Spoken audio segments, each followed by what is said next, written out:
오늘 시편 기자는 우리가 주님의 말씀을 누가 들어야 하는지, 뭇백성들, 세상의 거민들, 귀천 빈부를 막론하고 다 들으라 라고 말하며 모든 사람들이 들을 것을 촉구하고 있습니다. 여기서의 들으라 라고 하는 이 말은 귀로 듣는 것, 그러니까 들렸다, 여기에 해당하는 것만이 아니라 말씀을 듣고 순종하라 라고 외치는 소리인 것입니다. 오늘 시인은 49편에서 여러 문제들과 어려움 속에서도 자신은 두려워하지 않을 것을 이야기하고 있습니다. 우리 5절로 8절도 한번 읽어봅니다. 5절로 8절의 말씀입니다. 우리 함께 읽겠습니다. 죄악이 나를 따라다니며 나를 애워싸는 환난의 나를 내가 어찌 두려워하랴. 자기의 재물을 의지하고 부유함을 자랑하는 자는 아무도 자기의 형제를 구원하지 못하며 그를 위한 속전을 하나님께 바치지 못할 것은 그들의 생명을 속량하는 값이 너무 엄청나서 영원히 마련하지 못할 것이니. 오늘 이 시편 기자가 겪는 어려움, 이것은 무엇입니까? 6절 이하의 말씀을 우리가 쭉 보면 그의 어려움은 많은 부유함을 자랑하는 사람들로부터 당하는 어려움으로 보여지고 있습니다. 6절과 7절에서 이 재물을 의지하고 부유함을 자랑하는 사람들은 아무도 자기 형제를 구원하지 못하고 하나님께 속전을 지불할 수 없다라고 말씀을 하고 있습니다. 왜 그렇습니까? 아무리 돈이 많은 부자라 하더라도 하나님께 값을 지불하고 목숨을 살 수 있는 능력이 없고 생명을 속량하는 값을 영원히 마련할 수 있는 어떠한 인생이 전혀 존재하지 않기 때문에 그렇다라는 것입니다. 우리가 살아가고 있는 이 시대는 거의 대부분의 것을 금액으로 그 가치를 환산해 봅니다. 또 돈만 있으면 무엇이든지 할 수 있을 것이다 라고 생각하고 그렇게 착각하고 살아가고 있는 시대를 우리는 살아가고 있는 것입니다. 그러나 실제는 어떻습니까? 중요한 것, 우리의 삶에 정말 반드시 필요한 것, 그 어떤 것이라도 사람은 만들지 못하고 돈으로 살 수 없다는 것입니다. 잠시만 없어도 살 수 없는 것, 햇빛, 공기, 물, 우리가 딛고 살아가고 있는 이 땅도 다 사람이 만들어내지도 않았을 뿐더러 만들 수도 없습니다.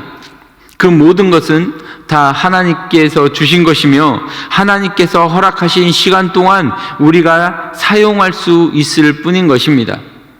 특히나 사람의 생명은 어떻습니까? 생사화복을 주장하시는 오직 하나님의 뜻대로 움직여지는 것입니다. 사람들은 돈이 있으면 뭐든지 다 할 수 있다라고 생각하고 행동하지만 아무리 돈이 많이 있는 사람이라 할지라도 자신의 죽음을 피해갈 수 없음을 우리는 너무나 잘 알고 있습니다.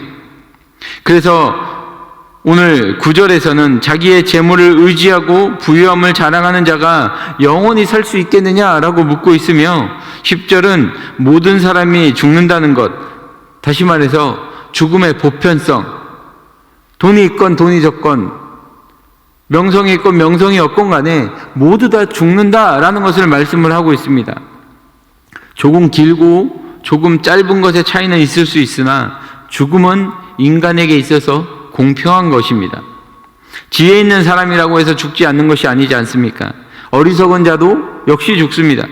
재물을 많이 모은 사람 역시 죽음을 피할 수 없습니다.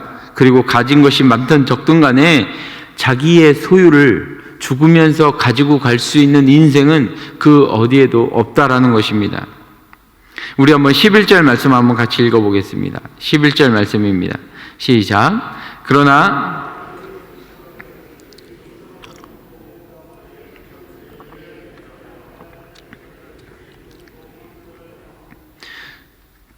그들의 생각은 속으로는 자기가 가지고 있는 것이 영원히 있고 토지를 자기 이름으로 부른다라고 성경이 말씀하고 있습니다. 이것을 세번역 성경에서는 어떻게 번역하고 있냐면 사람들이 땅을 차지하여 제 이름으로 등기를 해두어서도 그들의 영원한 집, 그들이 영원히 머물 곳은 오직 무덤뿐이다 라고 번역하고 있습니다. 지금 이 세상 사람들이 살아가고 있는, 우리가 살아가고 있는 지금 이 우리의 생각이 혹시 그렇게 살아가고 있는 것은 아닙니까? 그래서 12절에서는 사람은 존귀하나 장구하지 못하며 멸망하는 짐승과도 같도다 라고 말씀을 하고 있습니다. 아무리 많이 가져도, 권력 있고 힘이 있고 지식이 있어도 하나님이 아니라 자기 자신을 의지하며 자기 자신을 믿고 살아가는 사람을 멸망하는 짐승과 같다라고 말씀하고 있는 것입니다. 그러나 이렇게 멸망하지 않는 곳으로 또 다른 길을 가는 사람들이 있습니다. 하나님을 의지하지 않고 자기 자신이 가진 것, 특히 자기의 소유의 부유함을 의지하는 사람들은 영원히 죽을 수밖에 없다는 점에서 죽음이 그들의 목자가 되지만, 하나님을 온전히 의지하고 하나님을 목자로 따르는 사람은 하나님의 영접을 받고 하나님께서 그를 죽음의 권세에서 건져주시는 것입니다. 그것을 오늘 본문 15절에서 말씀합니다. 우리 15절 말씀을 또 같이 한번 읽어봅니다. 15절입니다. 시작. 그러나 하나님은 나를 영접하시리니 이러므로 내 영혼을 수월의 권세에서 건져내시리로다. 셀라. 그리고 16절에서는 또 이렇게 말씀합니다. 사람이 치부하여 그의 집에 영광이 더할 때에 너는 두려워하지 말지어다. 하나님의 사람이라고 해도 악인이 번성하고 부유해지면 마음이 흔들릴 수 있습니다. 그러나 오늘 시편 49편은 우리들의 시야를 넓혀서 긴 안목으로 인생을 바라볼 것을 말씀하고 있습니다. 아무리 부자라고 하더라도 죽으면서 자기가 가지고 있는 것을 가져갈 수 있는 사람은 없고, 사람이 이 땅에서 누리는 영광을 죽으면서 가져갈 수 있는 사람은 없다는 것입니다. 아무리 사람들이 대단하다, 멋지다, 칭찬하는 그런 사람도 결국에는 다른 사람들과 같이, 우리의 조상들과 같이 결국엔 죽음을 맞이하게 된다라는 것입니다. 어떤 사람이 엄청난 부자가 되고 그래서 그가 누리는 것이 많이 있을지라도 그 앞에서 주눅들거나 그를 무서워할 필요가 없다는 것입니다. 왜냐하면 그도 죽게 되어지고 죽을 때 빈손이 되고 그가 누렸던 그 모든 것이 그를 따라가지 못하기 때문이라는 것입니다. 또 살아있을 때 많은 사람들이 떠받쳐주는 삶을 살더라도 언젠가는 반드시 똑같은 죽음을 맞이한다는 것입니다. 그래서 20절에서는 존귀하나 깨닫지 못하는 사람은 멸망하는 짐승과 같도다. 12절과 20절 동일한 말씀을 하고 있습니다. 결국 오늘 본문이 말씀하는 것은 무엇입니까? 인간은 스스로 구원할 수 없다는 것입니다. 죽음 앞에서는 이 세상의 그 어떤 부나 권력이나 지위도 보증이나 도피처가 되어주지 못한다는 것입니다. 그리고 죽음에서 구원받기 위해서는 오직 하나님만을 의지해야 함을 우리들에게 말씀해 주고 있습니다. 성경은 예수 그리스도를 통해서 하나님과 바른 관계를 맺고 있을 때 사망의 권세도 우리를 어찌할 수 없다라고 말씀합니다. 이 땅에서 우리가 죽더라도 우리 주님이 먼저 보여주신 부활의 소망, 천국의 영생의 소망이 믿는 우리들에게 있는 것입니다. 성도는 이 땅에서의 삶이 전부가 아니라는 것을 믿고 살아가는 사람들입니다. 인생의 목적과 어떻게 살 것인가 하는 건 역시 그 근거를 하나님께 두고 살아가는 사람들을 성도라고 부르는 것입니다. 하나님은 우리의 형편처지와 삶의 자리가 어디든지 간에 오직 하나님만을 신뢰하기를 원하시고 또 하나님의 인도하심을 따라 생명의 풍성함을 누리기를 원하십니다. 오늘도 그 하나님만을 신뢰하는 법을 배우시고 하나님께 기도하고 하나님과의 사귐이 있는 주의 백성들이 되시기를 주님의 이름으로 소망합니다. 오늘 우리 다른 날주의 말씀 이사야서 2장 1절의 말씀을 봅니다. 이사야서 2장 1절입니다.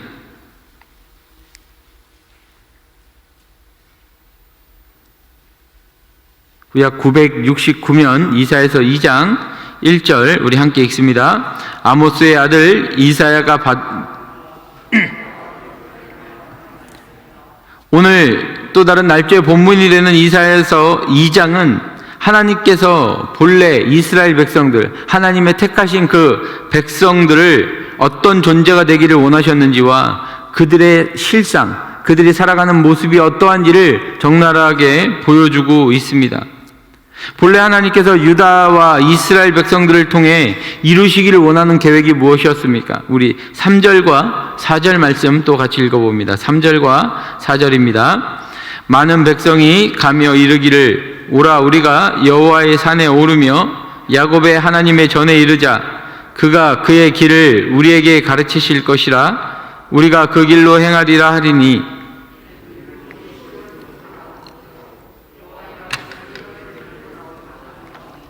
그가 열방 사이에 판단하시며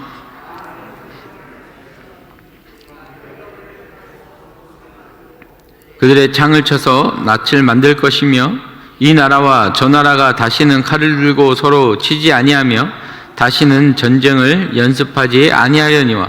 지금 하나님께서는 이스라엘 백성들을 통해서 모든 나라 사람들이 여호와의 산에 올라와 하나님의 말씀을 듣고 그 말씀대로 살며 칼과 보습, 그러니까 삭과 같은 그런 농기구를 만들고 창으로 낯을 만들며 다시는 전쟁이 없는 평화의 세상에 대한 계획을 가지고 계십니다. 그러나 이스라엘 백성들의 모습은 어떻습니까? 하나님은 그렇게 하나님의 백성들이 살아가기를 원하셨습니다. 하나님께서 원하시는 삶은 이런 모습이었습니다. 그런데 이스라엘 백성들, 하나님의 백성들의 삶은 6절에서 이렇게 말씀합니다. 우리 6절을 읽어봅니다. 주께서 주의 백성 야곱 족속을 버리셨음은 그들에게 동방 풍속이 가득하며 그들이 블레셋 사람 같이 점을 치며 이방인과 더불어 손을 잡아 언약하였습니다. 하나님께서 당신의 민족, 택하신 민족을 버리셨다라고 말씀합니다. 그 이유가 무엇입니까? 동방 풍속, 즉 미신이 가득했기 때문입니다.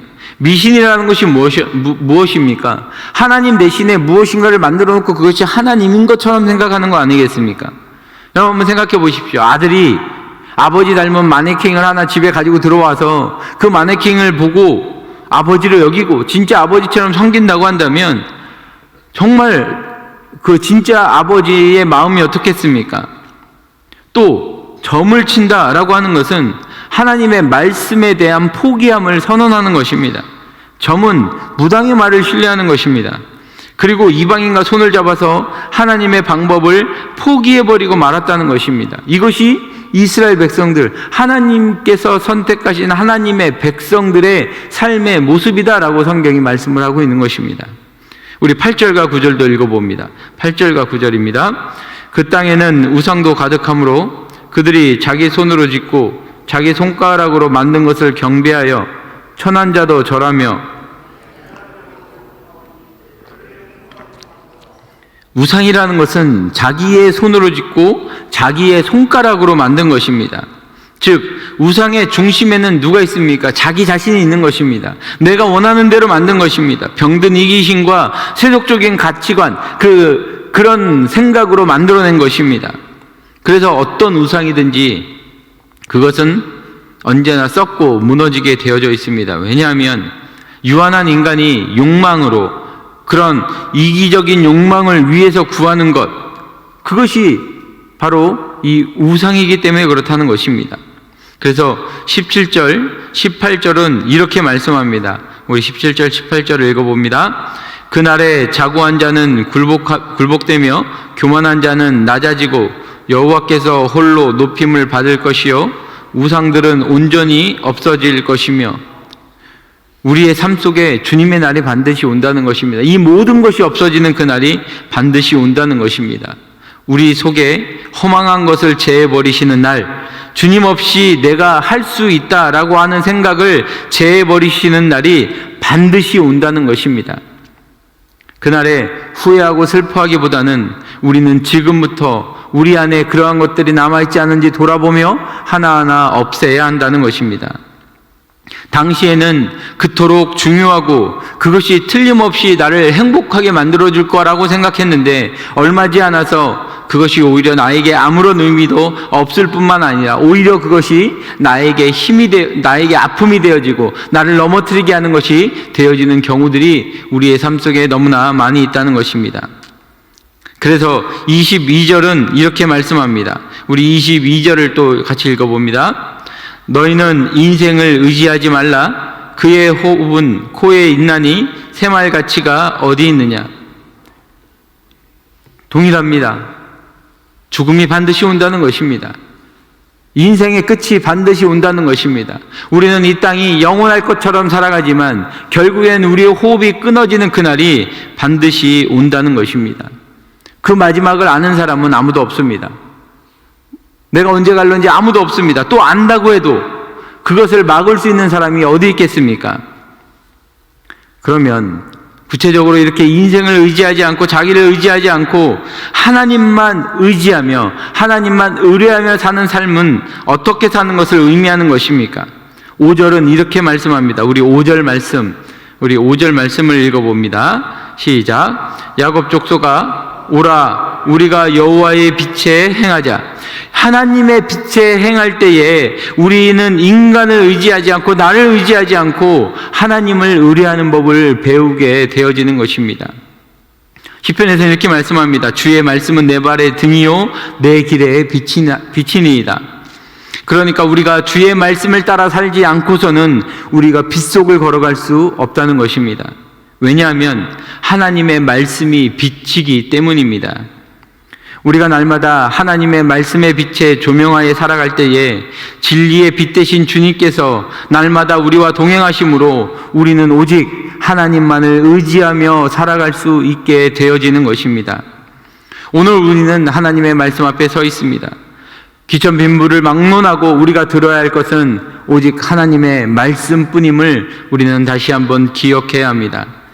우리는 이 세상을 살아가며 이 세상에서 주는 그 어떤 것을 의지하는 것이 아니라 또 스스로 강하려고 스스로 노력하는 것이 아니라 우리의 영혼에 하나님의 말씀이 주어질 때에 그 말씀을 빛으로 받고 말씀 안에 거하심으로 하나님께서 인도하시는, 하나님께서 책임지시는, 하나님께서 기뻐하시는 아름답고 복된 삶으로 나아가시는, 그래서 정말 하나님께서 원하시는 하나님의 백성다운 삶을 살아가시는 우리 살아가는 모든 주의 백성들 되어지시기를 우리 주님의 이름으로 축복합니다. 주님이 가르쳐 주신 기도로 예배를 마치고 자유롭게 기도하시다 돌아가시겠습니다. 하늘에 계신 우리 아버지여, 이름이 거룩히 여김을 받으시오며 나라의 임하옵시며 뜻이 하늘에서 이루어진 것 같이 땅에서도 이루어지이다. 오늘날 우리에게 일용할 양식을 주옵시고 우리의 죄를 다만 악에서 구하옵소서. 대개의 나라와 권세와 영광이 아버지께 영원히 있사옵나이다. 아멘.